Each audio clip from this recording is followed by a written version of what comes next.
మీరు ఇలా ఆగి ఆగి ఎందుకు మాట్లాడుతున్నారు? మీరు బానే ఉన్నారు కదా? నేను బానే ఉన్నాను. నాకేమైంది? చెమటలు కూడా పట్టేస్తున్నాయి రాఘవ్. బానే వద్దు, అలా వార్నింగ్ ఇవ్వకుండా టచ్ చేస్తే నేను బానే ఉన్నానుగా. నాకు తెలిసి ఈ రోజు మీ వైరింగ్ లో ఏదో ప్రాబ్లం ఉన్నట్టుంది. మీ ఫ్యూజ్ ఎగిరిపోయినట్టుంది. నా ఫ్యూజ్ బానే ఉంది. అది అందుకే నాకేమనిపిస్తుందంటే ఇవన్నీ చేయడానికి బదులు మీరు వెళ్ళి హాయిగా పడుకోవటం మంచిదని. మీకు మీ బ్యూటీ స్లీప్ చాలా ముఖ్యం ఇప్పుడు. బ్యూటీ స్లీపా? చూడండి మీరు ఈ రోజ్ ట్రేలో ఏం చేస్తుంది?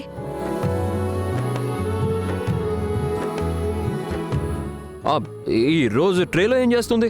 బహుశా తోటమాలి వేజ్ క్లీన్ చేస్తూ పొరపాటును మర్చిపోయాడు. ఓహో, అంటే దీని అర్థం తోటమాలి నాతో ఫ్లర్ట్ చేయాలనుకుంటున్నాడా? అందుకే అతను ఈ ట్రేలో రోజ్ పెట్టాడా? అంటే అయినా మీరే చెప్పండి, రోజ్ ట్రేలో అలా ఎలా పడిపోతుంది? నాకు తెలిసి మనం అతని జాబ్ నుంచి తీసేయటం మంచిది. నేను ఇప్పుడు వెళ్ళతని అది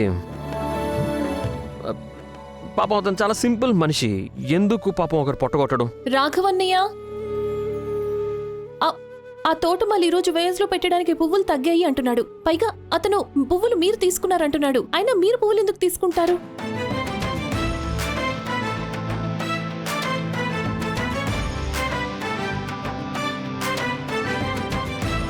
అంటే నిజంగానే మీరు పువ్వులు తీసుకున్నారా? అండ్ మొత్తం తప్పంతా పాపం తోటమాలి మీద వేసేశారు. అది కూడా రెడ్ రోజ్. రాఘవన్నయ్య, మీకు తెలుసా రెడ్ రోజ్ కి అర్థం ఏంటి అని? అండ్ ఒకవేళ మీరు రేఖకి పువ్వులు ఇవ్వాలి అనుకుంటే సూటిగా చెప్పేయొచ్చు కదా, నేను నీకోసం పువ్వులు తెచ్చాను రేఖ అని. అసలు ఏం మాట్లాడుతున్నావు పూర్ణిమ? నువ్వు ఏదేదో మాట్లాడేస్తున్నావు.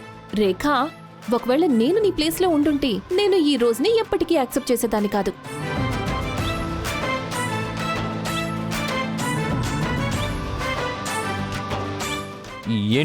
ఏంటేంటి ఈ రోజు మీరే నా కోసం పెట్టారని మీరు చెప్పండి ఇప్పుడు. ఎందుకంటే నాకు తగ్గిపోయిందని మీరు చాలా హ్యాపీగా ఉన్నారు. అండ్ నేను అన్నీ మర్చిపోయి గులాబీలాగా అందంగా మెరిసిపోవాలని మీరు కోరుకున్నారు, అంతే కదా? యాక్చువల్లీ ఈ రోజు ఇవ్వడానికి అర్థం వేరే ఏదన్నా కూడా అయి ఉండొచ్చు కదా. ఏంటి అర్థం? చెప్పండి. తెలియకపోతే నాకు తల పగిలిపోయేలా ఉంది. చెప్పండి రాఘవ్. నేను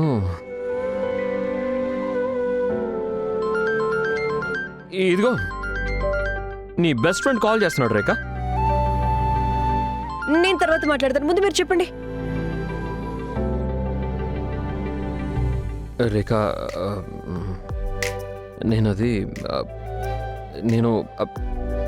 నేనేంటి రాఘవ్? తనతో మాట్లాడరేక. నిన్నటి నుంచి కంగారు పడిపోతూ ఉంటుంటాడు. పైగా నువ్వు మాట్లాడలేదు కూడా తనతో. నువ్వు బానే ఉన్నావో లేదో ఒకసారి తనకు చెప్పే. మనదేముంది, మనం తర్వాత ఎప్పుడైనా కూడా మాట్లాడుకోవచ్చు. మాట్లాడు ముందు. హలో. హాయ్ రేఖ, ఎలా ఉన్నావు? నేను బానే ఉన్నాను. రేఖ, నేనేమంటున్నానంటే నీకు ఓకే అయితే ఇవాళ నేను ఆఫీస్కి లీవ్ పెట్టి మొత్తం రోజంతా నీతో స్పెండ్ చేయగలను. అనే ప్రామిస్. మనం ఎంత ఎంజాయ్ చేద్దామంటే నేనేం జరిగిందో కూడా గుర్తు లేకుండా పోతుంది, సరిగ్గా మనం చిన్నప్పుడు ఉన్నట్టు.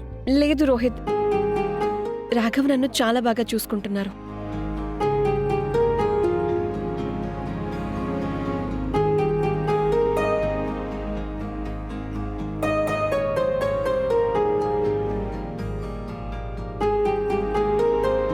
సరే అయితే నువ్వు జాగ్రత్తగా ఉండు, ఓకే?